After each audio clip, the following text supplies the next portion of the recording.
దేవునికి స్తోత్రములు.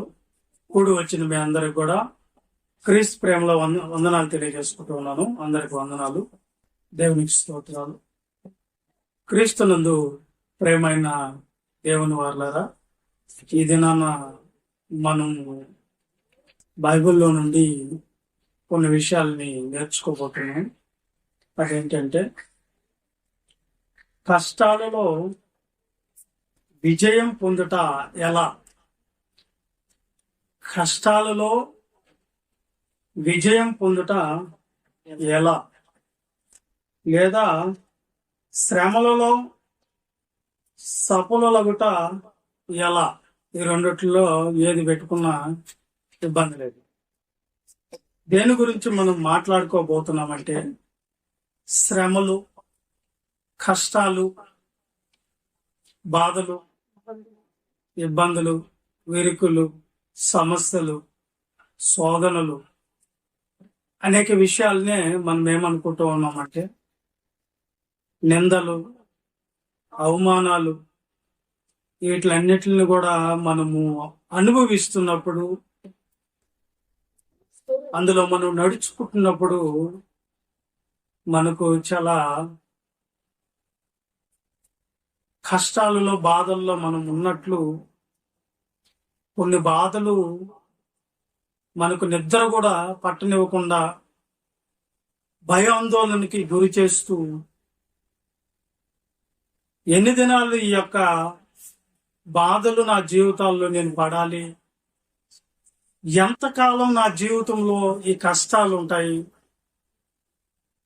అని చాలా మంది ఆలోచనలు చేస్తూ ఉన్నారు. అసలు ఈ కష్టాలు నాకే ఎందుకు వస్తున్నాయి? ఈ శ్రమలు ఎన్ని దినాలు ఉంటాయి? అసలు వీటికి నాకు ఈ బాధలు పోవా అని చాలా మంది, ఆ బాధలలో చాలా మంది అనుకుంటూ ఉన్నారు. ప్రియులారా, మీ కొరకే దేవుడు చాలా విషయాల్ని మన కొరకు రాయించారు. ఈ భూమి మీద గొప్పోళ్ళు అనుకున్న వాళ్ళైనా కానివ్వండి, అందస్తందాలు కలిగిన వాళ్ళే కానివ్వండి, ఐశ్వర్యవంతులే కానివ్వండి, కోటీశ్వర్లే కానివ్వండి, ఎవరికైనా శ్రమలు అనేవి ఈ భూమి మీద వస్తాయి. ఇది దేవుడు చెప్పిన సత్యం. కాకపోతే మనం అనుకునేది ఏంటంటే,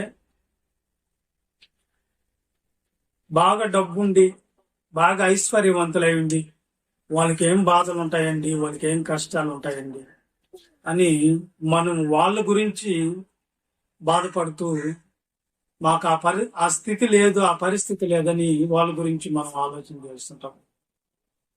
కానీ దేవుడు అన్న మాట ఏంటంటే, ధనవంతులకి, ధనాపేక్ష కలిగిన వాళ్ళకి సమస్త కీడుల్లో వాళ్ళు పడిపోతారని బైబిల్ అంటుంది.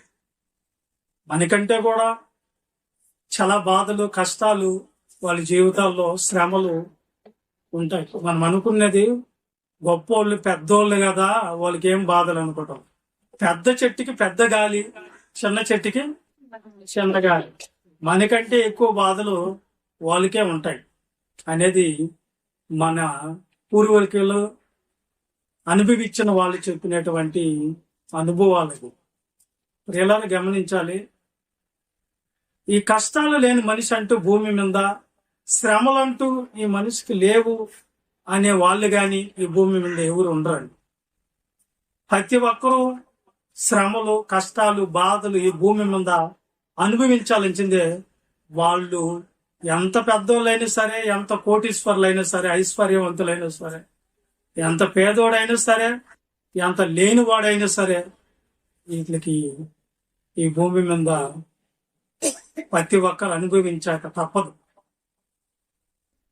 ప్రియులారా, ఎందుకు చెప్తున్నానంటే, కష్టకాలాలు, శ్రమల దినాలు ప్రతి ఒక్కరి జీవితాలలో అనుభవించేది తథ్యం, వాస్తవం మనం తెలుసుకోవాలి. ఈ భూమి మీద కష్టాలని ఎవరు ఈ భూమి మీద మనకు అనుమతించాడు? ఎవరు ఈ భూమి మీదకి మనల్ని కష్టాలలోనికి మీరు కష్టపడాలి, బాధపడాలని చెప్పారు అని మనం బాగా ఆలోచిస్తూ వస్తే, మొట్టమొదటగా దేవుడు ఆదామవ్వలు తప్పు చేసినప్పుడు, తినొద్దన్న పండు తిన్నప్పుడు, ఆజ్ఞ అతిక్రమించినప్పుడు, ఆజ్ఞ అతిక్రమం పాపం గనుక, దేవుని మాట వినకపోవటమే పాపం గనక, వాళ్ళని దేవుడు పిలిచి నువ్వెందుకు తిన్నావు ఆదాము అని అడిగినప్పుడు, ఆదాము భార్య మీద చెప్తాడు, అవ్వ మీద చెప్తాడు, అవ్వ తెచ్చిచ్చిందని. కానీ అవ్వ తెచ్చిచ్చినా నువ్వు తిన్నావు గనక నీకు కూడా కష్టాన్ని, ఒక శాపాన్ని దేవుడు ఇచ్చాడు. అక్కడ మనిషికి ఏమని ఇచ్చాడంటే, ఇప్పటి వరకు నువ్వు ఏదో తోటలో అమరత్వం కలిగిన దేహంతోనూ, కష్టం అనేది తెలియకుండా, శ్రమలు అనేది తెలియకుండా, బాధలు అనేది తెలియకుండా హ్యాపీగా బతికావు. ఇక నుంచి నా మాట వెనక ఆజ్ఞ అతిక్రమించినందున ఏదో తోటలో ఉండేదానికి ఇల్లు పడద గనక నువ్వు వెళ్ళి చెమట ఓర్చి శ్రమ పడి కష్టపడి నువ్వు నిన్ను పోషించుకోవాలి, నీ కుటుంబాన్ని పోషించుకోవాలి అని దేవుడు శాపాన్ని వాళ్ళకి ఇవ్వడం జరిగింది. అలాగే అవ్వను కూడా దేవుడు శపించాడు. నువ్వెందుకు తిన్నావు, తినొద్దన్న పండునంటే, అవ్వ కూడా ఈ సర్పం నన్ను మోసం చేస్తుంది అన్నప్పుడు అవ్వకు కూడా నీవు ప్రసవించేటప్పుడు నీ ప్రసవ వేదనను మిక్కిలి ఎక్కువ చేసి నువ్వు బాధలోనే పిల్లల్ని కంటావని దేవుడు స్త్రీకి శాపం ఇచ్చాడు. అలాగే సర్పానికి కూడా శాపం ఇచ్చాడు. ప్రియులారా, ఏదేమైనప్పుడు కూడా గమనించాలి, ఈ కష్టాలు ఇలా వచ్చేదానికి కారణం ఏంటంటే, మనం కొన్ని మనమే కొని తెచ్చుకోవటం, కొన్ని దేవుడి యొక్క సెలవు ప్రకారం రావడం, ఆయన పరీక్ష ప్రకారం రావడం జరుగుతుంది. ఈ రెండు భాగాలు. నిద్రపట్టలేని శ్రమలు, కష్టాలు మనకి ఎందుకు వస్తున్నాయి అంటే, ఈ భూమి మీద ఉన్న ప్రతి ఒక్కరికి దేవుడు శ్రమల్ని అనుభవించాలని దేవుడు బైబిల్లో రాసి పెట్టాడు. ప్రసంగి గ్రంథం 7వ అధ్యాయము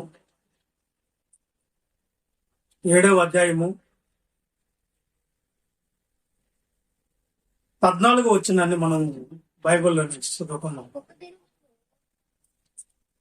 ఏమ్మా?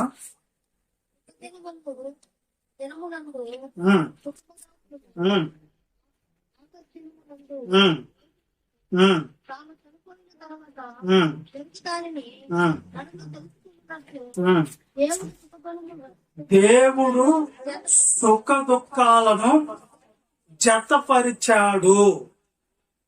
ఏం పెట్టాడంట మనకు? శ్రమలు తప్పవు, బాధలు తప్పవు, సమస్యలు తప్పవు, శోధనలు తప్పవు, కష్టాలు తప్పవు అనుకున్న నీకు దేవుడు అంటున్న మాట ఏంటంటే, ఎన్ని దినాలు ఈ యొక్క కష్టాలు, బాధలు నా జీవితాలు అంటే శాశ్వత కాలం ఉండేదానికి దేవుడు వాటిని అనుమతించడం లేదు. ఎల్లప్పుడూ శ్రమలోనే నువ్వు ఉండాలని దేవుడు అనుమతించడం లేదు. ఎందుకంటే శ్రమ అనేది నువ్వు పడిన తర్వాత దానికి ఆపోజిట్ గా ఉన్న పదం ఏంటంటే, సుఖం అనేది కూడా నువ్వు అనుభవించాలని దేవుడు వాటిని జతపరిచాడు. అంటే ఈ భూమి మీద వచ్చిన ప్రతి మానవుడికి, ప్రతి మనిషికి దేవుడు సుఖాన్ని ఇస్తున్నాడు, అలాగే దుఃఖాన్ని ఇస్తున్నాడు, శ్రమనిస్తున్నాడు, సంతోషాన్ని ఇస్తున్నాడు. తెలుసా? శోధన ఇస్తున్నాడు, ఆనందాన్ని ఇస్తున్నాడు, ఆకలిని ఇస్తున్నాడు, కడుపు నిండేటట్లుగా చేస్తున్నాడు. అర్థమైందా మీకు? శ్రమ పడేది ఇస్తున్నాడు, ఆనందంగా ఉండే దినాలు కూడా ఇస్తున్నాడు. శాశ్వత కాలము ఈ శ్రమలు నీ జీవితంలో ఉండేదానికి దేవుడు అనుమతించటం లేదు. కొద్ది దినాలు శ్రమలు, కొద్ది దినాలు సంతోషాలు. కారణం ఎందుకు ఈ విధంగా అంటే, ఆకలి బాధ నీకు తెలియాలంటే మొదట నీకు ఏం తెలిసి ఉండాలంటే కడుపు నిండి ఉండాలి. కడుపు నిండిన వారికి ఆకలి బాధ తెలియాలంటే ఏం చేయాలి? ఆకలి శ్రమల్లో నిన్ను నడిపించాలా, లేని పరిస్థితుల్లో నడిపించాలి. ఆరోగ్య విలువ నీకు తెలియాలంటే అనారోగ్య పరిస్థితులు నువ్వు అనుభవించి ఉండాలి. సంతోషం అనేది ఎలా ఉంటుందో నీకు తెలియాలంటే దుఃఖాన్ని అనుభవించి ఉండాలి. వాటి విలువలు మీకు తెలియాలంటే, వాటి సుఖదినాలు ఆనందం నీకు తెలియాలంటే కష్టమేందో నీకు తెలుస్తుండాలి. ఈ భూమి మీదకు పంపించిన ప్రతి మనిషి ఏ బాధలు లేకుండా, ఏ కష్టాలు లేకుండా, ఏ దుఃఖాలు లేకుండా హ్యాపీగా బతికే ఉంటే దానికి, ఆ జీవితానికి విలువ లేదు, ఆ జీవితానికి అర్థం లేదు. కాబట్టి దేవుడే సుఖ దుఃఖాలను ఏం చేస్తున్నాడు? ప్రతి మనిషికి జతపరుస్తున్నాడు. నువ్వు అనుకుంటావు నా జీవితంలో ఈ యొక్క కష్టాలు ఇంకా నాకు పోవు, ఈ బాధలు నన్ను విడిచిపెట్టవు, ఈ కన్నీళ్ళు ఇంకా నా జీవితంలో ఏడిపే నా జీవితానికి సరిపోతుందని నువ్వు అనుకుంటూ ఉంటావు. నువ్వు అనుకున్నట్లు అది జరగదు. ఇవి ఉండాలి అనుకున్నా కానీ అవి ఉండవు. ఎందుకంటే దేవుడు ఎంతకాలం అయితే వాటిని అనుమతించాడో అంతకాలం వరకే నీ జీవితంలోనికి అవి వస్తాయి, అవి ప్రాప్తిస్తాయి నీ జీవితంలో. ఒకప్పుడు నవ్వుతారు మన జీవితాన్ని చూసి, ఆ నవ్విన జీవితం ఎలా చేస్తారు తెలుసా? ఆనందకరంగా దేవుడు చేస్తాడు. ఇలువ లేకుండా పడి ఉన్నావు నువ్వు. అరే అందరికి నా ఇలువ ఉంది, నా జీవితంలో ఇలువ లేదేంది నాకు అని నువ్వు అనుకుంటుంటావు. కానీ దేవుడు ఏం చేస్తాడు తెలుసా? నీ జీవితంలో నీ జీవితంలో ఏం చేయాలనుకుంటున్నావు తెలుసా? నీ జీవితంలో కూడా ఒక విలువైన జీవితాన్ని నీకు ఇవ్వబోతున్నాడు. ప్రియులారా, సుఖ దుఃఖాల్ని దేవుడు పెట్టిన తర్వాత అందులో ఎవరైనా ఎంత గొప్పోడైనా దాన్ని అనుభవించక తప్పదు. ఐశ్వర్యవంతులే కానీ అన్ని దేవుడు ఇచ్చినవే, కానీ అనుభవించే శక్తి వాళ్ళకి ఇవ్వలేదు దేవుడు. చూసుకోవాల్సిందే ఐశ్వర్యాన్ని, అనుభవించే శక్తి ఇవ్వడు. అన్నీ ఉన్నాయి కానీ ఏం ప్రయోజనం? నెమ్మది లేదు, ఆనందం లేదు. ఈ దేవుడు అనుమతించే శ్రమలు దేవుడిస్తున్నటువంటి దుఃఖ దినాలు అనుకోవాలి మనం. అవి శాశ్వతం కావు అని దేవుడు మనకు చెప్తున్నారు. ప్రేమరా, వీటిని ఎలా ఎదుర్కోవాలి? ఒకవేళ మనకి దుఃఖ దినాలు వచ్చాయి, శ్రమల దినాలు వచ్చాయి, కష్టాలు వచ్చినాయి, బాధలు వచ్చినాయి, శోధనలు వచ్చినాయి, ఇలాంటప్పుడు వాటిని మనం దేవుని బిడ్డలుగా ఎలా ఎదుర్కోవాలి? అవి మనల్ని ఎలా ఎదిరిస్తాయి? యోబు గ్రంథానికి వెళ్దాం. యోబు గ్రంథం 15వ అధ్యాయము 24వ వచనాన్ని మనము బైబిల్లో నుంచి చదువుకున్నప్పుడు,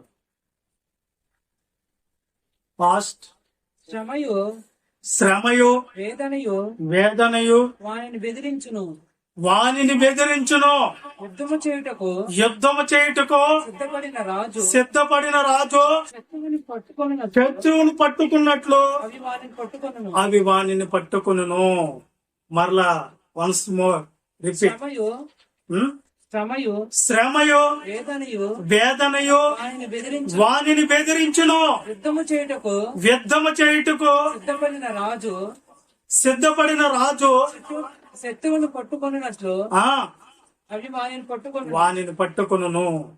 అంటే శ్రమయు వేదన నిన్ను బెదిరిస్తాయంట. వచ్చి ఏం బెదిరిస్తున్నాయి నిన్ను? చెప్పాలి నాకు. శ్రమయు వేదనయు ఎవరిని బెదిరిస్తున్నాయి? నీ దగ్గరకు వచ్చి బెదిరిస్తే ఎవరన్నా నువ్వు ఒప్పుకుంటావా? చెప్పండి, నువ్వు ఒప్పుకుంటావా? నేను బెదిరిస్తే ఒప్పుకుంటావా? ఎవరన్నా వచ్చి? వింటున్నారా? బయట ఉన్నారు. నిన్ను ఎవరన్నా వచ్చి పక్కింటోడో లేకపోతే పొరుగింటోడో పక్కనోడో వచ్చి నిన్ను బెదిరిస్తే నిన్ను ఒప్పుకుంటావా? చెప్పండి. ఆ? వింటున్నారా? ఏంటో లేదు మీరు ఒప్పుకుంటారా? సమాధానం రావటం లేదు నాకు. చెప్పండి. ఒప్పుకోరు కదా? ఏమంటారు? నా ఇంటికి వచ్చి నన్ను బెదిరిస్తావా? నీకు ఎంత ధైర్యం ఉంటే నా ఇంటికి వస్తావు నువ్వు? నన్ను బెదిరిస్తావా అంటారు. మగవాళ్ళు కానైతే పురుషులు కానైతే మా ఇంటికి వచ్చి నేను లేని సమయంలో మా ఆడవాళ్ళ మీద బెదిరింపు చేస్తావు నువ్వు అని అంటారు. నీ పక్కన ఇంటోడు కాదు ఇప్పుడు నిన్ను వచ్చి బెదిరించేది. ఎవరు బెదిరిస్తారంట నిన్ను? ఎవరు బెదిరిస్తారంట? శ్రమ వచ్చి నిన్ను బెదిరిస్తానంట. నేను వస్తాని నీ శ్రమ పెడతా అంటదంట. ఇప్పుడేం చేస్తావు? ఎలా ఎదుర్కొంటావు దాన్ని? పక్కింటోని ఎదిరిస్తావు, పక్కింటామని ఎదిరిస్తావు, అవసరమైతే ఏరే ఊరోళ్ళను కూడా ఎదిరిస్తాం. నేను బెదిరించేది ఎవరు ఇప్పుడు? శ్రమయో వేదన. జాగ్రత్త, ఏమనుకుంటున్నావు అంట. అప్పుడు నువ్వు ఎలా ఎదుర్కొంటావు దాన్ని? పక్కింటి వాళ్ళని ఎదిరించడం కాదు, ఇప్పుడు వీటిని ఎదిరించి బతుకు చూద్దాం. ఎదిరించి బతుకు, ఈ శ్రమలను ఎదిరించి బతుకు, ఈ కష్టాలను ఎదిరించి బతుకు, ఈ బాధల్ని ఎదిరించి బతుకు, ఈ అవమానాల్ని, ఈ యొక్క నిందల్ని ఎదిరించి బతుకు, ఈ అప్పుల్ని ఎదిరించి బతుకు చూద్దాం. వీటిని ఎదిరించలేం. ఎంతసేపు పక్కన వాళ్ళ మీద బొమ్మంటే బాగా పోతాం. అవసరమైతే గెలుపుకొనైనా పోతాం. అర్థమైందా? వింటున్నారా లేదా? రెస్పాన్స్ రావటం లేదు నాకు. వింటున్నారా? ఓకే. ఇప్పుడు నిన్ను బెదిరిస్తాయంట. బెదిరిపోయి వాటికి సరెండర్ అయిపోతారా? లేదంటే వాటిని ఎదిరించి ఈ శ్రమ ఏం చేస్తుంది? దేవుని కోసం బతికే బిడ్డనని దాన్ని ఎదిరిస్తారు. ఎదిరిస్తారా? ఎక్కడ ఎదిరిస్తున్నారు? ఎక్కడ ఎదిరిస్తున్నారు? అందులో పడిపోతున్నారు చాలా మంది. ఇంకా నువ్వు ప్రార్థనకి రాలేదంటే మా ఆయన సైతాన్ అయినాడు కూర్చో నన్ను ఆడ పంపిస్తున్నా పెట్టి ఆడ శోధన పెట్టా. నువ్వు అక్కడ ఇంకేం ఎదిరించేది? దేవుడు నువ్వేమైనా చేసుకో, దేవుడి కోసం బతుకుతాను. అప్పుడు రండి ఎదిరించి.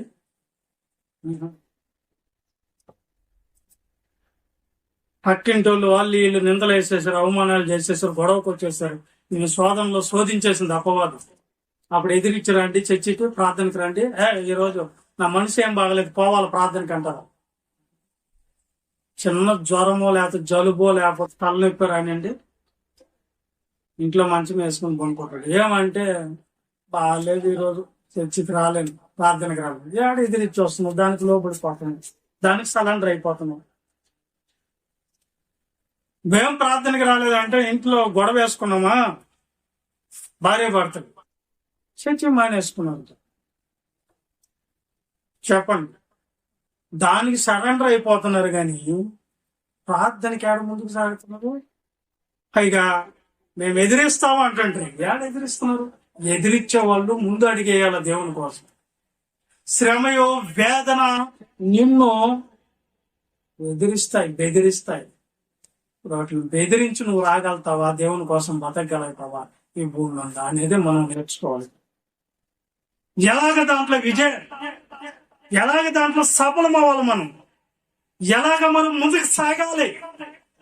ఆపద దినాన నువ్వు కృంగిని ఎడలా నువ్వు చేతగాని దాన్ని అవుతావు, చేతగాని వాడు అవుతావు అన్నాడు దేవుడు. ఆపద దినాలలో నువ్వు కృంగిపోకూడదు. ఆపద దినాలు వస్తాయి, ఆపద కాలాలు వస్తాయి. నువ్వు కృంగిపోకూడదు, భయపడకూడదు. దేవుని దగ్గరికి సాగిపోవాలి. కృంగిపోతే ఆపద దినాల్లో చేతగాని దాని అయిపోతావు, నువ్వు చేతగాని వాడు అయిపోతావు. బైబుల్ చెప్తున్న మాట ఇది. ఎన్ని కష్టాలు వచ్చినా, బాధలు ఎదిర్చినా ఏం చేయాలి?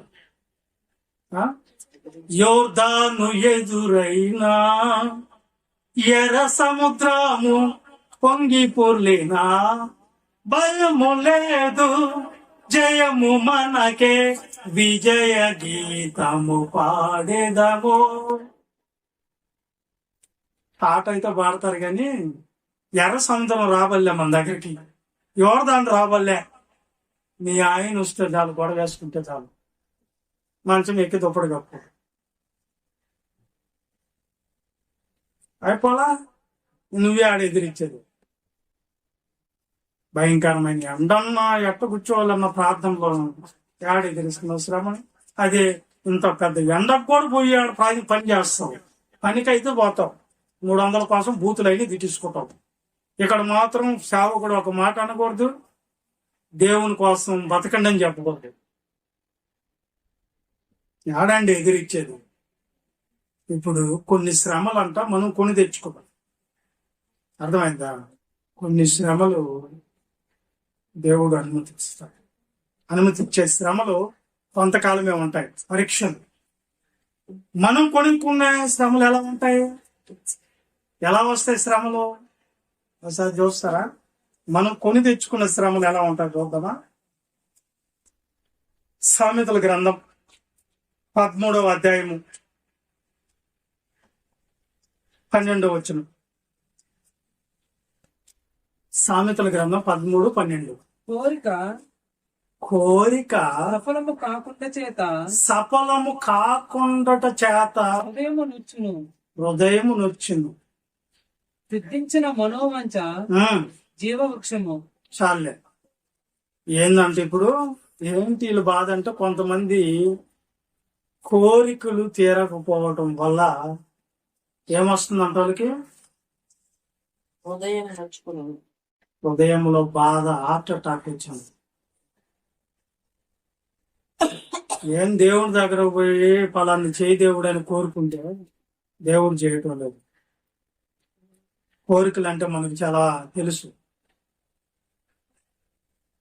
ఈ కోరికలు తీరక కొంతమంది ఆత్మహత్యలు చేసుకున్న వాళ్ళు ఉన్నారు.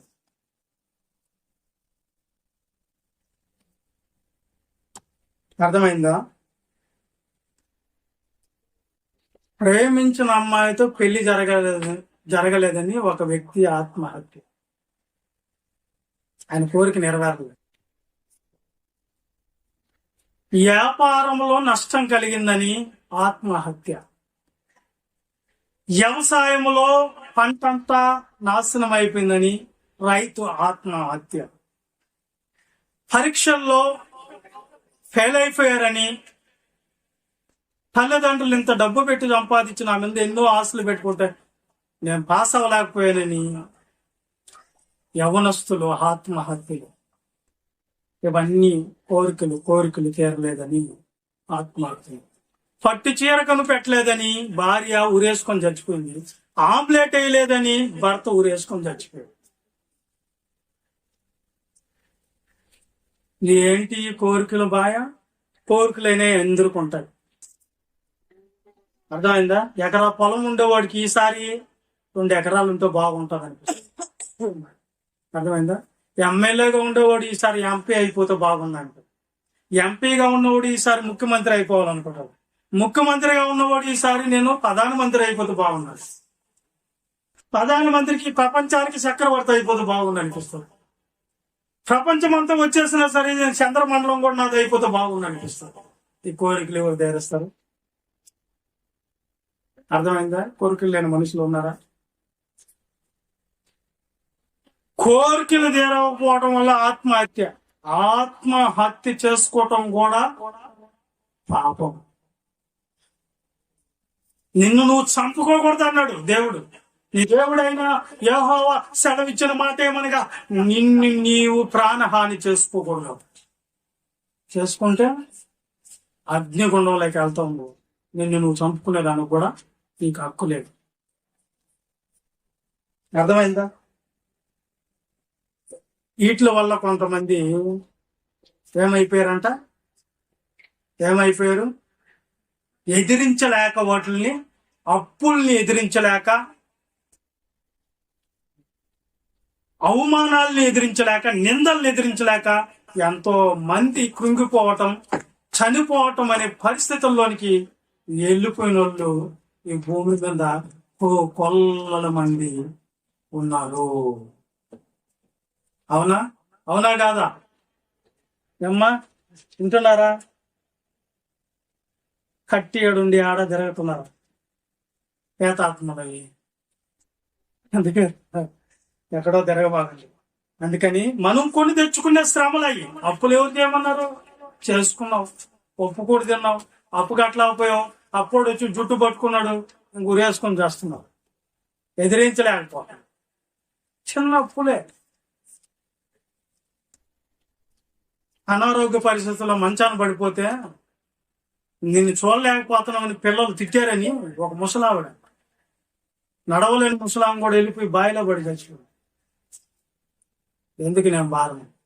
ఒక వ్యక్తి కానైతే ముసలాయన వృద్ధాపంలోనైనా కొడుకులు 3 ఉంటే 3కి ఆస్తి పంచి పెట్టాడని, నాన్న చచ్చిపోతే నువ్వు పూడ్చిపెట్టు, నాన్న చచ్చిపోతే నువ్వు ఇంత చేయి, నాన్న పూడ్చిపెడితే పెట్టి నువ్వు తేవాలి, నాన్న చచ్చిపోతే నువ్వు ఆ పూలు నువ్వు తేవాలి అంటుంటే నాన్నకు అనిపించిందంట, నన్ను ఎవరు మోసుకోబాబలేదని నేను బతుకున్నప్పుడు పోయి శ్మశానంలో పోయి కాళ్ళు చదువుకున్నాడు అంట.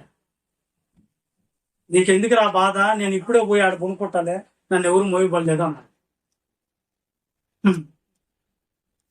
ఎదిరించలేని పరిస్థితులు ఉన్నాయి. ఓకేనా? ఈ తీరకపోవటం వల్ల చాలా మంది జీవితాలు నాశనం అయిపోయి. ఈ కొని తెచ్చుకోవటం, మనం కొని తెచ్చుకోవటం, దారిలో పోయే గొడవని గోడతో పోయి గొడవలాగా తెచ్చుకోవటం అంటే ఎన్నో ఉంటాయి మన జీవితాలు. పోయేది బాగానేయకోవటం అంతే కదండి. ఎవరో ఇద్దరు కొట్టుకుంటున్నారంట, పాస్టర్ గారు పోయి కొట్టుకోబాగంటారని మధ్యలో దూరాడంట. వాళ్ళిద్దరితో పోయి పాస్టర్ మీదకి వచ్చేసింది గొడవ. పాస్టర్ని ఎత్తుకోపోయి కటకటాల మధ్యలో వేసేసారు. సేవ చేసేది ఎవరు? చూసారా? అది అపవాది యొక్క కుయుక్తుడు. చచ్చిపోయేదానికి ప్లాన్ ఇస్తుంది అపవాది. ఆత్మహత్య చేసుకోమని కూడా ఇస్కరియోతు యోధాకి చెప్పలా, పోయి ఉరి తెచ్చుకొని చావరా అని పేరాపన గారు. ఎందుకంటే ముందు పాపం చేపించేస్తుంది, ముందు తప్పు చేపించేస్తుంది, ముందు అన్ని కొని తెచ్చుకునేటట్టుగా చేపించేస్తుంది. నువ్వు ఒక దుర్మార్గుడు అని మళ్ళా అందరూ అంటుంటే ఇది కూడా పోయి అవునరా నువ్వు నిజంగా దుర్మార్గుడివి అని మళ్ళీ ఇది కూడా రివర్స్ అయిపోవడం. చావు, నువ్వు బతకటం అవసరమా? నువ్వు చావు. ఎందుకో? నువ్వు కుట్రగలిగిన దానివి, నీ బుద్ధి మంచిది కాదు అని చెప్తుంది అది. అప్పుడు నీకేమనిపిస్తుంది? నీ మీద నీకే ఎరక్తి ఈజుకొచ్చి ఏంది నా మనసు ఎంత గలీజ్గా అయిపోయింది అని చెప్పి చచ్చిపోతే బాగుందని పేరు ఆహ్వానించేస్తాం. దాన్ని ఎదిరించలేదు. అందరూ నన్ను అవమానాలు పాలు చేసేసారు, అందరూ నన్ను చీ అన్నారు, అసహించుకున్నారు. దేన్నైనా తట్టుకుంటారు కానీ అసహించుకునేది మొత్తం తట్టుకోలేరు ఎవరు. అర్థమైందా?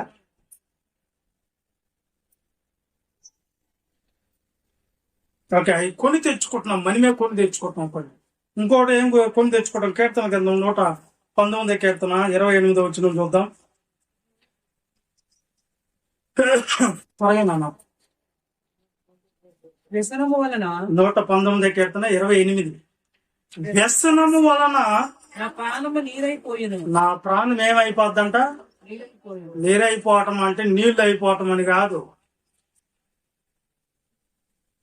ప్రాణం అంతా కూడా కృంగిపోయింది, ప్రాణం పోయినట్టుగా ఉంది, అసలు ఏమీ నాకు తోసుబడి కావటం లేదు. దేని వలనంట? ఇది వ్యసనం. వ్యసనం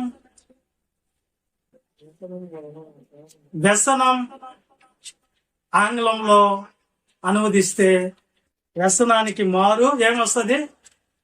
హ్యాబిట్స్. హ్యాబిట్స్ కి బదులు ఏమొస్తుంది? అలవాట్లు. వ్యసనాలు అనగా అలవాట్లు. అలవాట్లు ఏంటి? మన అలవాట్లు ఏంటి? ప్రతి ఒక్కరు అలవాట్లు తెలుసు. ఉదయం లేచి నీకేమి ఇష్టము అంటే నాకా సేమియా ఉప్మా ఇష్టం అని కొంతమంది అంటారు. అంటే వాళ్ళు ఇష్టాలు. కానీ ఇక్కడ అలవాట్లు ఏంటి, ఇక్కడ మనకున్న అలవాట్లు ఏంటి అంటే ఒక్కొక్కరు ఒక్కొక్క అలవాటు చేసుకో ఉంటారు. కొన్ని బ్యాడ్ అలవాట్లు ఉంటాయి, బ్యాడ్ హ్యాబిట్స్ అంటారు, కొంతవి గుడ్ హ్యాబిట్స్ అంటారు. మంచి అలవాట్లు, చెడు అలవాట్లు అనేవి ఉంటాయి. ఇవి కూడా మనం కొని తెచ్చుకుంటున్నాం. చిన్న పిల్లలకి ఈ దినాల్లో ఫోన్లు ఇవ్వద్దు అంటే 24 గంటలు వీళ్ళు పిల్లలు ఇది ఇచ్చేస్తే సైలెంట్ గా ఆడుకుంటారని తల్లిదండ్రులు పిల్లలు మొట్టమొదట వాళ్ళ చేతిలో పెట్టేది ఏం చెప్పండి? ఫోన్. ఫోన్ పెట్టేసి ఆ ఫోన్ లో ఉన్నాయని చూసి వీళ్ళు ఈ ఫోన్ కి అలవాటు అయిపోయి పిల్లలు ఫోన్ ఇకపోతే ఆడుస్తున్నారు.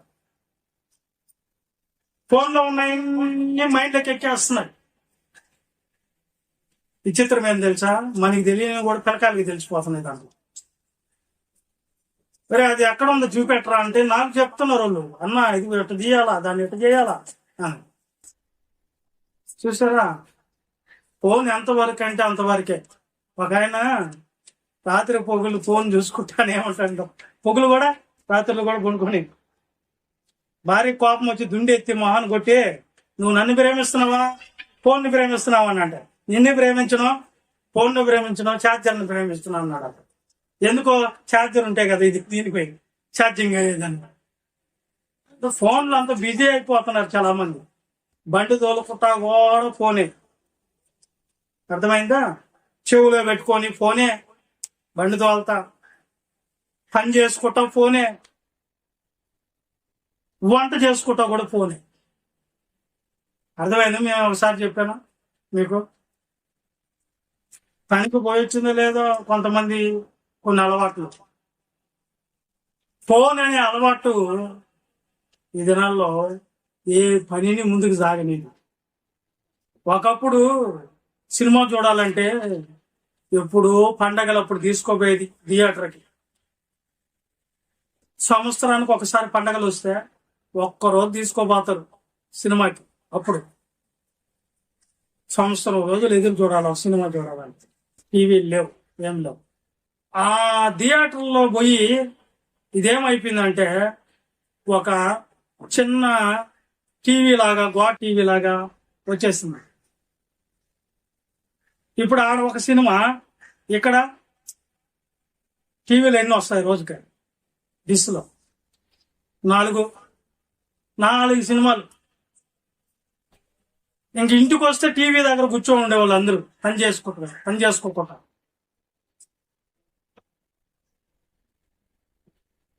ఇంక ఇంట్లో కూర్చోమంటే కూడా బయటకు పోతే మళ్ళీ చూడలేమని అది కొంచెం ఏమైపోయిందంటే ఆ పెద్ద తెర బుల్లి తెర అయిపోయి నువ్వు ఏడకైనా తీసుకోపోవచ్చు. ఏందది? ఫోన్ రూపంలో వచ్చి దాంట్లో డిస్లో 4 సినిమాలు రోజుకైతే దీంట్లో ఎన్ని సినిమాలు చూడొచ్చా? ఎన్ని చూడొచ్చా? సినిమాలు ఎన్ని చూడొచ్చు చెప్పండి. నువ్వు ఎంత నట్టు బ్యాలెన్స్ చేస్తే అన్ని చూసుకోవచ్చు. నీకు ఓపిక ఉండాలి. కానీ అలవాటు అయిపోయింది పిల్లలకి. వివిధ వ్యాధులు కొన్ని వచ్చేస్తున్నాయి తెలుసా, ఫోన్ల వల్ల. ఎక్కువ చూసి కళ్ళు బాగు, కొన్ని మెదడు బాపులు, కొన్ని మెంటల్ ఎఫెక్ట్, ఇవన్నీ వచ్చేస్తున్నాయి పిల్లలకి. పిల్లలకు కానీ పెద్దలకు కానీ ఫోన్ అలవాటు అంతా మంచిది కాదు. చూడాలి ఎప్పుడో ఏందో దేవునికి సంబంధించినవి, ఏదో మైండ్ బాగాలేనట్టు మనసు, అంతే. ఓకే, ఇప్పుడు మనం కొని తెచ్చుకుంటాం. కొంతమందికి ఈ స్త్రీలకు ఉండే దరిద్రపైన అలవాటు ప్రాముఖ్యమైంది. మిమ్మల్ని కాదులే, చూసే వాళ్ళని కానీ వేరే వాళ్ళకి చెప్తున్నాను నేను. ఎక్కువ టీవీ దగ్గర దేనికోసం పోతారంటే, ఒక ఆవిడకి వాక్యం చెప్తా ఉంటే ఆ ప్రాంతాల్లో వెళ్ళి నాకు వాక్యం ఇచ్చాడు ఆ పాస్టర్, చెప్తా ఉంటే వాళ్ళ పాస్టర్ చెప్తా ఉంది ఒక ఆవిడ, అన్న త్వరగా ఆత్మనన్నా వాక్యమా, త్వరగా ఆత్మనన్నా వాక్యమా అంటుంది ఆవిడ. ఏందిరా ఏం బాధ అంటే ఆయన చెప్తున్నాడు, ఉందమ్మా ఆయన కోప్పడతాడు వాక్యం ఆపమంటే అని చెప్తున్నాడు పాస్టర్. ఉండమ్మా అని చెప్తున్నాడు. సార్ అది కార్తీక దీపం అయిపోతుంది సార్ అనేసింది నా కోపంతో. చూసారా? అంటే ఏ అలవాటు ఈవిడికి? సీరియల్ అలవాటు. కొని తెచ్చుకోవటం అంటే ఇయే కొన్ని శ్రమలు. కొని తెచ్చుకోవటం. ఒక ఆమె కార్తీక దీపం వస్తుందని చెప్పి బయట బీరకాయలకు వస్తా ఉందంట చెట్ల పెట్టుకుని. కింద కింద చూసేదిలే, కళ్ళు లాపుకుంటా ఎక్కడ ఉంది ఫోకస్ మొత్తం అంటే కార్తీక దీపం మీద ఉంది. చూస్తా ఉంది. చూస్తా ఉంటే ఆ బీరకాయలకు వస్తా ఉన్నప్పుడు పాము వచ్చి ఆ బీరకాయల మధ్యలో పడుకున్నాడు. అది కూడా బీరకాయని కోయిపోయిందంట. ఏం చేసి ఉంటది పాము? ఇంకా వేసి ఉంటది. అంటే అంత అంత ధ్యాసలోకి వెళ్ళిపోతున్నారు. అదొక అలవాటు. టీవీలు అలవాటు, ఫోన్లు అలవాట్లు. కొంతమందికి కొన్ని అలవాట్లు ఉంటాయి. అలవాట్ల బుద్ధులు మారు. కొంతమందికి గొడవ వేసుకోవాలనే ఉంటది 24 గంటలు. పాజిటివ్ ఆలోచన రావు, నెగిటివ్ థాట్సే. ఏదో పొరపాటున ఏదో ఒక రోజు అనేసారు వాళ్ళ మీద నెగిటివ్ ఆలోచించుకుంటానే, దాన్ని లాక్కుంటానే, పీక్కుంటానే ఉంటారు. ఎవరికి మనసు బాగలేనప్పుడు ఎవరో ఒకరు మనతో చిరాగ్గా మాట్లాడతారు. దానికి మనం నన్నే ఇంత మాట అంటదా అని చెప్పి దాన్ని లాక్కుంటా ఉంటే అట్లాగా? నెగిటివ్ గా తీసుకుంటే ఎలాగా?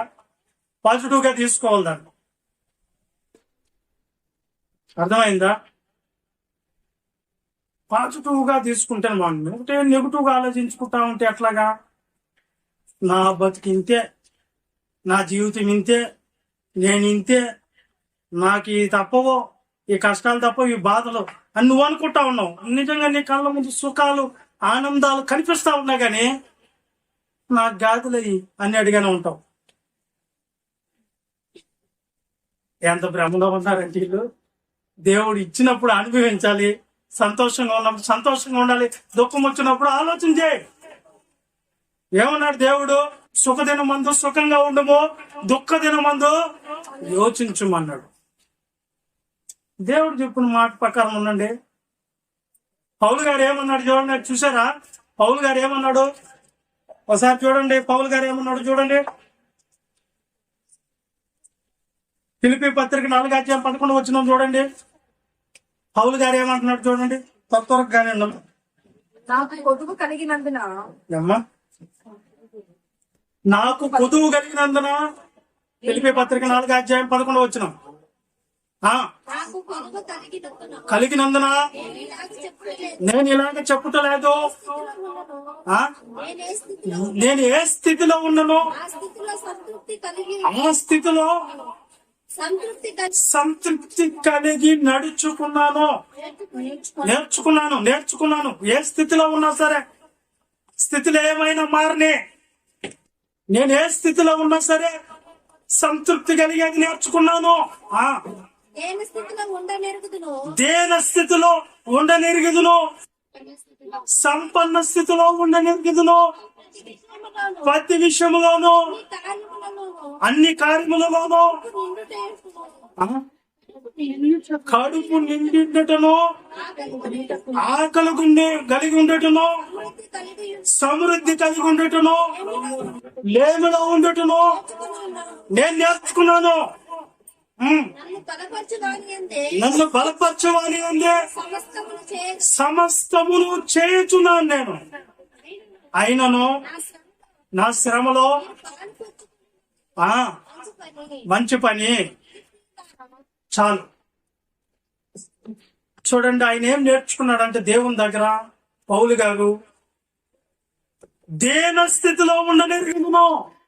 అంటే దేన స్థితి అంటే ఏంటంటే ఏమి లేని స్థితి నేను నేర్చుకున్నాను.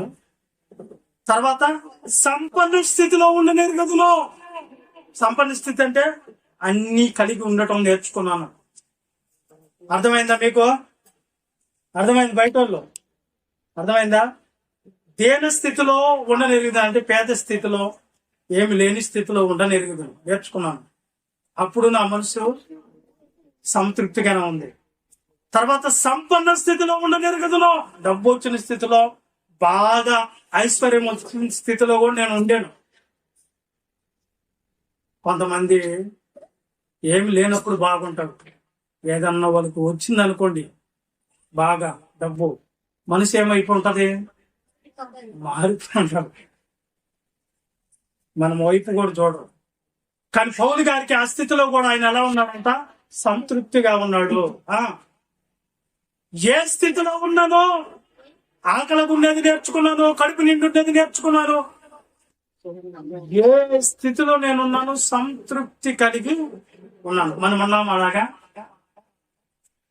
రూపాయిగా లేనప్పుడు మీ మొక్కల్లో చూడాలా, ఏముంటది అప్పుడు, ఆనందం ఉంటదా? మట మట మట మట అంటాయి మొహాలు. అప్పుడే అర్థం చేసుకోండి అంటే ఏం లేదని అర్థం. గ్యాస్ వెళ్ళేది పాస్టరా, గ్యాస్ కూడా తెచ్చుకోలేదు అంటే ఏం అర్థమవుతుంది, ఈమె ఏ స్థితిలో పడితే ఆ స్థితిలో పడిపోతుంది. ఇంకేం ఎదిరిచ్చేది శ్రమలో, వేదనలు. డాక్టర్ ఎవరికో చెప్పాడంట, అది ఉందో లేదో తెలియదు కానీ ఆ డాక్టర్ ఎవరో, అమ్మా నీ కడుపులో ఏదో గడ్డ ఉన్నట్టు ఉంది, నీకు ఆకలి కాలేదన్నట్ట. ఇంకా ఆ రోజు నుంచి మీ ఏమైపోతుంది తెలుసా, నా కడుపులో గడ్డ ఉందంట, గడ్డ ఉందంట, గడ్డ ఉందంట. అన్నం తినటంలా, నీళ్లు తాగటం, ఎక్కడ కూర్చున్న మనిషి అక్కడే. ఎవరు పిలిచినా సంతోషం రాలా, ఏమి ఇచ్చినా తినమని ఇచ్చినా కానీ తినటం లేదు. ఏంటి కారణం? ఈ ఆడ ఎదిరిస్తుంది, అది ఉందా లేదో కూడా తెలియదు ఎవరికి. నీకు అర్థం అవుతుందా నా మాటలో? స్త్రీలరా, ఏ స్థితిలో నిన్ను పెట్టినా నువ్వు ఎలా ఉండాలి చెప్పండి? సంతృప్తి కలిగి ఉండాలి. ఏముండాలి? తృప్తి కలిగిన జీవితం. తృప్తి ఆడుంది అసలు మన వాళ్ళకి. ఈ రోజు ఆదివారం చికెన్ తేలేదంటే తృప్తి ఉంటుందా? వాళ్ళు వండుకున్నారు, వీళ్ళు వండుకున్నారు, గొడవ. రీలారా, చాలా జాగ్రత్తగా వినాలి దేవుని మాట. ఇవన్నీ నేర్పించేది ఎవరు మనకు? ఆకలి బాధ తెలిసేటట్లుగా దేవుడు మళ్ళా కడుపు నిండా పెట్టాడు. ఉన్నతమైన స్థితి ఇల్లు తెలిసేదానికి దేని స్థితిలో పెట్టాడు. ఏ స్థితిలో పెట్టినా మన మనసు మారకూడదు, మన గుణాలు సద్గుణాలు మారకూడదు. నాకెంత వచ్చింది కాబట్టి ఇప్పుడు నేను ఎవరి మీద పెత్తనం చేస్తాను అనుకోడు. ఫస్ట్ వచ్చి కింద కూర్చున్న వాళ్ళు రొయ్యలు కొంటలు లేదో 10 రూపాయలు వచ్చాయని చెప్పి నేను బల్లారాధన కూడా నేను రానని పాస్తా, మా ఇంటికి నువ్వే తేవాలి, ఏం లేదు బల్లా. ఆ స్థితిలో అయిపోతున్నారు మనుషులు. స్థితి మారిందంటే పెత్తానాలు కావాలి. ఏ స్థితిలో ఉన్నా కానీ మనిషి మంచితనం మారకూడదు, మనసుకున్న మంచితనం మారకూడదు, దాని ఇలువను పోగొట్టుకోబాకండి, వేరే అలవాట్లు తెచ్చుకోబాకండి. ఓకే, ఇప్పుడు వీటిలో మనం విజయం పొందాలంటే ఏం చేయాలి? అసలు శ్రమలో ఈ శ్రమల్ని, ఈ కష్టాల్ని, ఈ బాధల్ని ఎవరు అనుమతించాడు? దేవుడేనా? కొన్ని తెచ్చుకుంటున్నామా? కొనే కదా తెచ్చుకుంటుండేది. దేవుడి కంటే సుఖానుభవంగా బతకాలని ఈ దినాన ఎన్నో ప్రయాసాలు పడుతున్నారు. దేవుడి కంటే కూడా ఎక్కువ, అంటే దేవుని కూడా వదిలిపెట్టామంటే వదిలేస్తాం. కష్టపడి దేవుని దగ్గర ఉండరు కానీ, కష్టపడి దేవుని వాక్యం నేర్చుకోరు కానీ, లోకంలోకి పోయి చెమట గారం అంటే కారుస్తారు, బూతులు తిట్టించుకోమన్నా తిట్టించుకో. ఆయనే నాకు ఆశ్రయము, ఆయనే నాకు ఆశ్రయము, ఆశ్రయము, కోట, నా కోట, నేను నమ్ముకున్న నా దేవుడని, నేను నమ్ముకున్నా నా దేవుడని నేను యెహోవా గురించి చెప్పుతున్నాను. 91వ కీర్తన 15 వచ్చిన చదవమన్నా. అతడు నాకు మొరపెట్టగా నేను అతనికి ఉత్తరం ఇచ్చేదను, శ్రమలో అతనికి తోడైందును, అతన్ని విడిపించి అతన్ని గొప్ప చేస్తాను. ఎందుకు? ఈ దేవుడి ద్వారా మనం అనుభవిస్తే దేవుని ద్వారా వచ్చే శ్రమలకు దేవుడు విడిపించి గొప్ప చేస్తాడు. ఒక్కోసారి శ్రమలు ఎందుకు అవసరమో తెలుసా మనకు? ఒకసారి కొన్ని శ్రమల గురించి ఆలోచిద్దాం. త్వరగా కానివ్వండి. కొన్ని శ్రమల గురించి ఆలోచిద్దాం. ఒకసారి పౌలు గారిని ఎన్నుకున్నటప్పుడు ఏమని ఆయన్ని ఎన్నుకున్నాడు చూడండి. అపోస్తల కార్యాలు 9వ అధ్యాయము 16వ వచనం. త్వరగా అపోస్తల కార్యాలు 9వ అధ్యాయము 16వ వచనం. ఇతడు నా నామము కొరకు నా నామం కొరకు ఎన్ని శ్రమలను అనుభవించు ఎన్ని శ్రమలను అనుభవించవలనో నేను నేను అతనికి చూపుదని నీకు చూపుదనని అతనితో చెప్పాను. అతనితో చెప్పాడు. ఎవరి గురించి ఈ మాట? శ్రమల కోసమే పెంచుకుంటున్నాను ఇతను అన్నది ఎవరిని? పౌల్ని. సౌలుగా ఉన్నప్పుడు క్రైస్తవులను చంపాడు ఇతను. ధర్మశాస్త్ర సున్నంగా తెలిసిన వాడు పౌలు కాకముందు సౌలు. ఇతను క్రైస్తవులను చంపేటప్పుడు పోతున్నప్పుడు దమస్క మార్గంలో క్రీస్తు వెలుగును చూసి కళ్ళు పోగొట్టుకొని తర్వాత అతను అననీయ మరి దైవ సేవకుడి దగ్గర పంపించినప్పుడు అతని ద్వారా ప్రార్థన పొందుకొని రక్షణ పొందుకొని నిజాన్ని తెలుసుకొని క్రీస్తు కోసం బతికేటప్పుడు అతనికి చెప్పాడు, అతను చాలా శ్రమల కోసం నేను ఏర్పరచుకున్నాను అతన్ని అంటాడు పౌలు గారు. నిన్న దేవుడే శ్రమలు ఇవ్వాలని నీకు అనుకున్నప్పుడు ఏమ్మా ఉంటావా నువ్వు? నిన్ను ఏర్పాటు చేసుకున్నా కాబట్టి దేవుని చిత్త ప్రకారము దేవుని చిత్త ప్రకారము బాధపడువారు పేతురు రాసిన పత్రిక 4:19 వచ్చింది. బాధపడేవారు ప్రవర్తన గలవారు సత్ప్రవర్తన గలవారై నమ్మకమైన సృష్టికర్తకి తమ ఆత్మలను అప్పచెప్పుకోవాలి. అంటే నువ్వు బాధపడేటప్పుడు ఎవరికి అప్పచెప్పుకోవాలంట? మనము అప్పచెప్పుకుంటున్నాం. మనము బాధల్లో దేవుడా నీ చిత్తం, దేవుడా యేసుక్రీస్తు లాగా అయ్యా నీ చిత్తమైతే ఈ గిన్నెను జరిగించు, అయినా నా ఇష్టం జరిగి బాక నీ ఇష్టమే జరిగించు నాయన, ఈ శ్రమలు నాకు అవసరం అంటే నీ ఇష్టం అంటామా మనం ఎప్పుడన్నా? అంటామా? ఆహా నాకు శ్రమ వద్దు, తీసి నిందలొద్దు, తీసి బాధలొద్దు, వద్దు అంటామా? కానీ దేవుడు అనుమతించి నమ్మకమైన సృష్టికర్తకి నువ్వు ఏం చేసుకోవాలంట? ఆత్మను అప్పచెప్పుకుంటారా లేదా? అప్పచెప్పుకుంటారా? చెప్పుకోండి. అప్పచెప్పుకోవాలి. ఎక్కడైనా అప్పచెప్పుకోకపోతే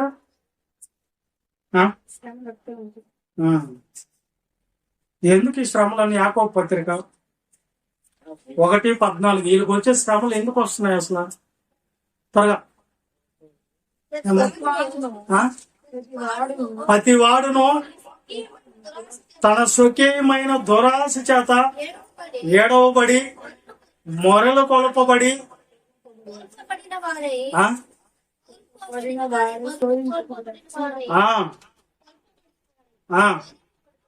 శోధింపబడ్డాడు. ఎందుకు ఈ శోధన వచ్చిందంటే దురాశ నేనేం చేస్తుంది?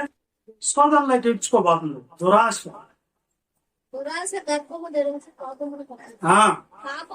పరిపక్వమై మరణాన్ని తెచ్చిపెడుతుంది. మనిషికి దురాశలు ఎక్కువ. ఈ దురాశలు ఏడ్చుకోబోతున్నాయి. అందుకనే ఈ మనిషి శోధనలో పడిపోతున్నాడు, బాధల్లో పడిపోతున్నాడు, కష్టాల్లో పడిపోతున్నాడు. అంతేనా? అది శోధనలో పడిపోయేదానికి. ఎందుకు కష్టాలు వస్తాయి, బాధలు వస్తాయంటే ఇది ఒకటి. మళ్ళీ ఫస్ట్దేమో కోరికలు తీరకపోతే, రెండోదేమో అలవాట్ల వల్ల, మూడోదేమో దురాశల వలన. ఇట్లన్నిట్లు పడిపోయేదానికి కారణము వాటిని తప్పించేదానికి దేవుడు ఎందుకు ఉపయోగీయుడు? వాటి నుంచి విడిపించేదానికి ఎందుకు ఇయ్యడు అంటే ఇస్తాడు, కానీ నువ్వు వినవు, నువ్వు చేయవు. అందుకని చివరగా చదువుకుందాం. సామెతల గ్రంథం 1:23 చదవండి. ఎందుకు మనకు ఈ శ్రమలు పోవటం లేదు, ఈ కష్టాలు, ఈ ఆపదలు, ఈ ఇబ్బందులు ఎందుకు వచ్చినాయి? ఈ పోవాలంటే నేనేం చేయాలి? ఇప్పుడు చదవండి. 1:23 వచ్చిన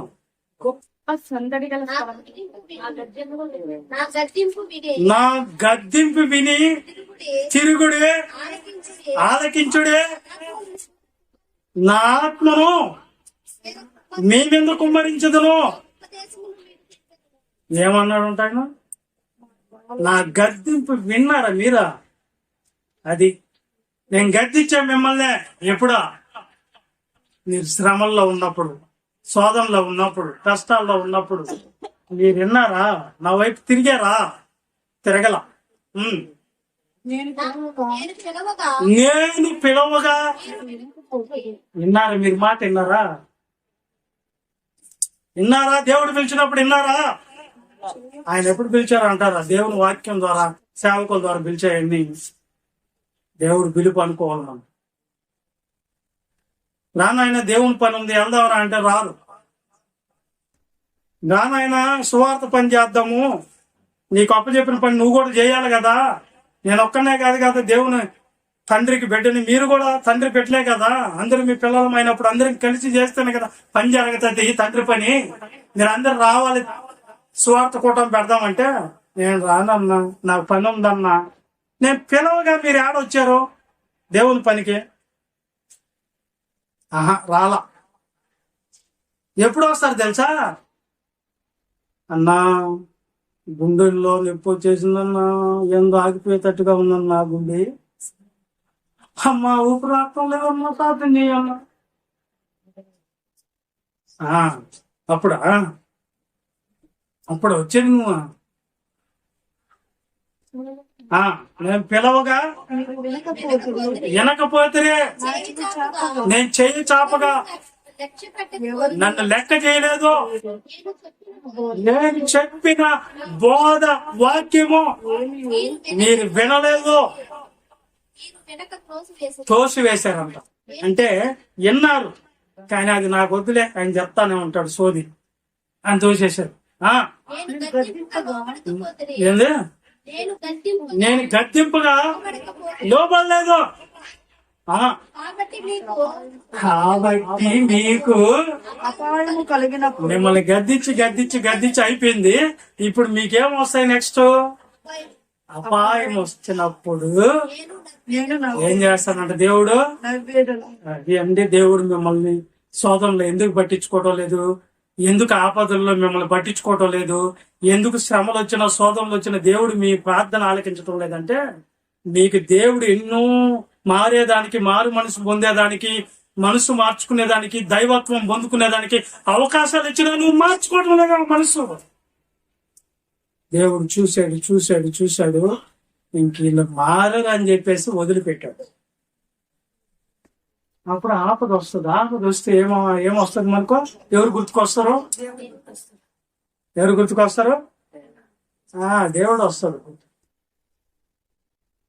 అపాయం వస్తే, ఆపద సంభవం వస్తే ఎవరు గుర్తుకొస్తారు? నీకెవరు గుర్తుకొస్తారు? దేవుడు వస్తాడు గుర్తుకి. అప్పుడు దాకా రాడు దేవుడు గుర్తుకి. అప్పుడు శ్రద్ధగా ఎత్తికేదానికి వస్తారంట, అప్పుడు శ్రద్ధగా ప్రార్థన చేసుకునే దానికి వస్తాను. తర్వాత మీకు అపాయం కలిగినప్పుడు నేను నవ్వేదను, మీకు భయం వచ్చినప్పుడు నేను అపహాసం. భయం వస్తుంది, మీకు భయం వస్తుందా? రాదా? భయమో రాదా? మధ్యరాత్రి లేచి కూర్చోటం ఏందంటే ఏం చెప్తాడు? చెప్పు, ఏం చెప్తారు మనం? ఏం లేచి కూర్చున్నాం మధ్యరాత్రులు అంటే ఏందో బట్టేస్తుంది నా గుండెని.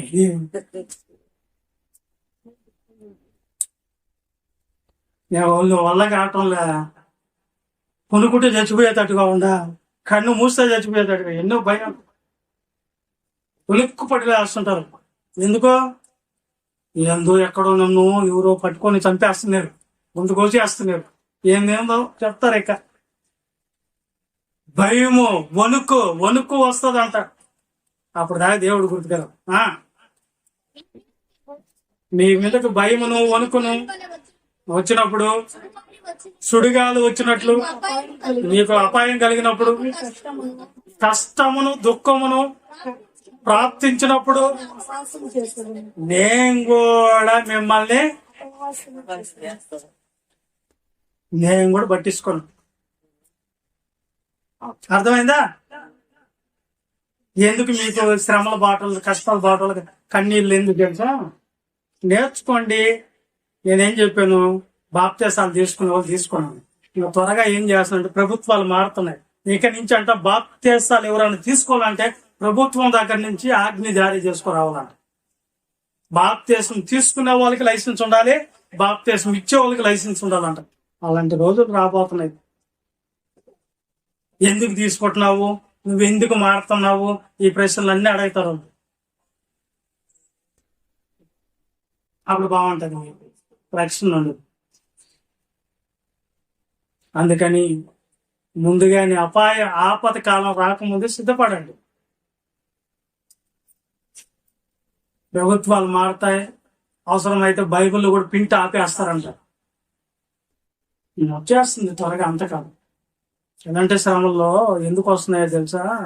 దేవుడు అనుమతించుకుని వస్తుంటే కొన్ని దేవుని మాట విన్నందుకు, దేవుని పని చేయనందుకు, దేవుని కోసం బతకనందుకు వస్తున్నాయి మీకు శ్రమలు, కష్టాలు. అందుకని దేవుడు కూడా పట్టించుకోడు. అప్పుడు ఏం చేస్తారంట? తర్వాత చదువు, వీళ్ళు ఏం చేస్తారంట? అప్పుడు నన్ను గురించి అప్పుడు ప్రార్థనలు మోకరిస్తావు, నువ్వు వాడు మొరపెడతావు. నేను జవాబు ఈయన కదా అన్నాడు దేవుడు. నన్ను శ్రద్ధగా అడుగుతారు, అప్పుడు బైబిల్ పట్టుకుంటారు, చదివేస్తారు, అన్ని చేస్తారు. దేవుడు అవకాశం ఇచ్చినప్పుడు మాత్రం ఉపయోగించుకోరా? అది. అందుకని మీరు అప్పుడు ఎదిగితే ఏం ప్రయోజనం లేదమ్మా. మీకు సమయం ఉన్నప్పుడే ఏం చేసుకోవాలంటే సమయాన్ని సద్వినియోగం చేసుకోవాలి, ఉపయోగించుకోవాలి సమయాన్ని. పోయిన వారం విన్నారు మీరు కాలాన్ని గురించి. కాలం ఎరిగి నిద్ర మేలుకో అనే సబ్జెక్టు దాంట్లో యూట్యూబ్ లో కూడా పెట్టాం. అలా ఏమన్నా కావాలంటే ఇప్పుడు పౌలు గారు ఎన్ని బాధలే దేవుని కోసం పడ్డాడు తెలుసా? ఏంది కష్టాలకు, బాధలు, ఈ ఇబ్బందులకి ఏందో తెలుసా? ఒకసారి రోమాపత్రిక 8:18 చదవండి. వాళ్ళు ఏమంటున్నారు? ఈ శ్రమలను పెద్దగా పట్టించుకోవటం లేదు, లోక సంబంధమైన దేవుని కోసం. 8:18 మన ఎడల ప్రత్యక్షం కావు మహిమ ఎదుట ఇప్పటి కాలపు శ్రమలు ఎన్న తగినవి కాదు.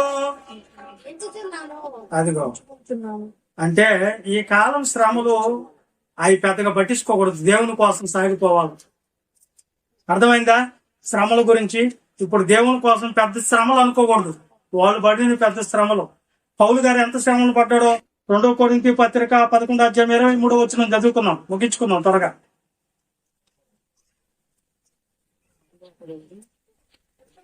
11:23 ఎర్రివాణి వలె మాట్లాడుతున్నాను, నేనును ఎర్రివాణి వలె మాట్లాడుతున్నాను.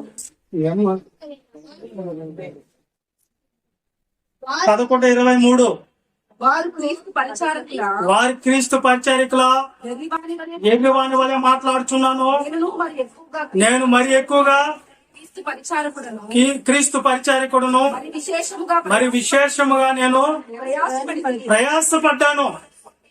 మరి అనేక పర్యాయములు చెరసాలలో ఉన్నాను, అపరిమితముగా దెబ్బలు తింటిని, అనేక మారులు ప్రాణాపాయాలలో ఉంటిని, యూదుల చేత 5 మార్లు 1 తక్కువ 40 దెబ్బలు తింటిని, ముమ్మారు బెత్తములతో కొట్టబడితిని, ఒకసారి రాళ్లతో కొట్టబడితిని, ఓడపడి శ్రమ పడితిని, ముమ్మారు ఓడబడి శ్రమ పడితిని, ఒక దివారాత్రులు సముద్రంలో గడిపి తిని, అనేక పర్యాయములు ప్రయాణములోను నదుల వలన ఆపదలలోను దొంగల వలన ఆపదల్లోను స్వజనుల వలన ఆపదల్లోను అన్యజనుల వలన ఆపదలలోను పట్టణముల ఆపదలలోను అరణ్యముల ఆపదలలోను సముద్రముల ఆపదలలోను సహోదరుల వలన ఆపదలోను ఉంటేనే ప్రయాసతోను కష్టములతోను తరచుగా జాగరములతోను ఆకలి దప్పులతోను ఉపవాసాలతోను చలితోను దిగంబరత్వంతోను ఇంకా చెప్పాలంటేనే ఇన్ని శ్రమలు పడ్డారంట దేవుని కోసం వాళ్ళు. మనమా ఒక శ్రమ కూడా పడం దేవుని కోసం. మనం ఎలా బతికారు వాళ్ళు దేవుని కోసం, ఇలా బతికాడు పరలోకం కోసం, దేవుడి కోసం అలా పడాలి. ఎందుకు పడాలన్నమాట? ఎందుకు పడాలి చెప్పండి. చూడండి అపోస్తుల కార్యాలు 14:22 ఇది చదువుకొని ముగించుకుందాం. అపోస్తుల కార్యాలు 14:22 శిష్యుల మనసులను దృఢపరిచి శిష్యువులను మనుషుల్ని దృఢపరిచి విశ్వాసమందు నిలకడగా ఉండవాలని హెచ్చరించుచు అనేక శ్రమలు అనుభవించుచు మనము దేవుని రాజ్యంలో ప్రవేశించాలని వాళ్ళని హెచ్చరించారంట. సంఘస్థుల్నే ఏందంట చెప్పింది? అనేక శ్రమలను అనుభవించి ఎక్కడ పోవాలంట మనము?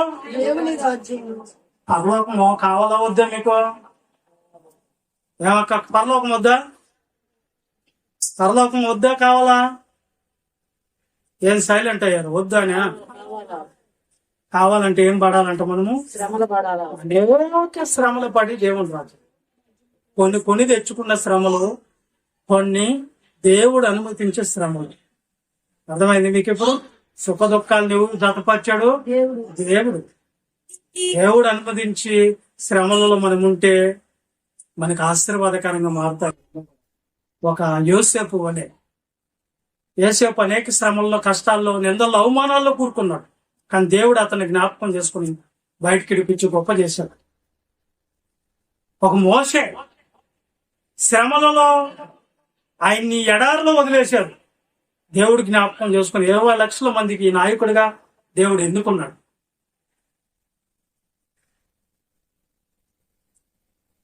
అది కాబట్టి శ్రమలు, కష్టాలు ఏంది పాఠం పేరు? విజయం పొందుట ఎలా? ఇప్పుడు ఎలా చేస్తారు మీరు? ఎలా చేయాలి కష్టాల్లో? దేవుని మాట ఏమంటే దేవుని వాక్యంతో మనం నడుచుకుంటే దేన్నైనా మనము ఎదిరించగలం. సృష్టికర్తకు మనం లోబడి బతికితే, మన ఆత్మను అప్పచెప్పుకుంటే ఆయన చూసుకుంటాడు. అర్థమైంది? ఇప్పుడు దేవునికి లోబడి అపవాదిని ఎదిరించండి, దేవునికి లోబడి శ్రమలను ఎదుర్కోండి. ప్రార్థన చేసుకోండి.